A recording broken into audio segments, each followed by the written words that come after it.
কর্মসূচি পালন করে। উপজেলা নির্বাহী অফিসার জহিরুল আলম তার বক্তব্যে বলেন, মহান স্বাধীনতা দিবস আমাদের জাতীয় জীবনে একটি গৌরবময় দিন।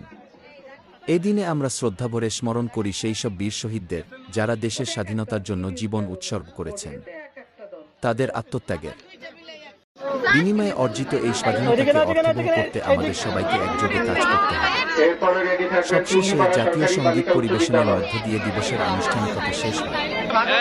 সার্বিকভাবে টুঙ্গিপাড়ায় মহান স্বাধীনতা দিবস পালনের মাধ্যমে দেশের প্রতি ভালোবাসা ও শ্রদ্ধার এক অনন্য দৃষ্টান্ত স্থাপিত হয়েছে। এই পর্যায়ে আসবে ক্যারালকোপা সরকারি প্রাথমিক বিদ্যালয়।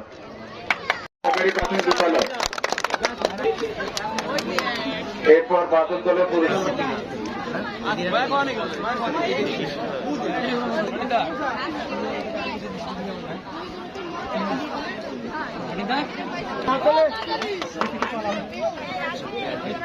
এই পর্যায়ে হচ্ছে যে ডিসপ্লে প্রাথমিক স্বাধীনতা দিবস উপলক্ষে যে চিত্রাঙ্কন প্রতিবেদন করেছে এনি জয়ধর ক্যারালকোপা সরকারি প্রাথমিক বিদ্যালয়।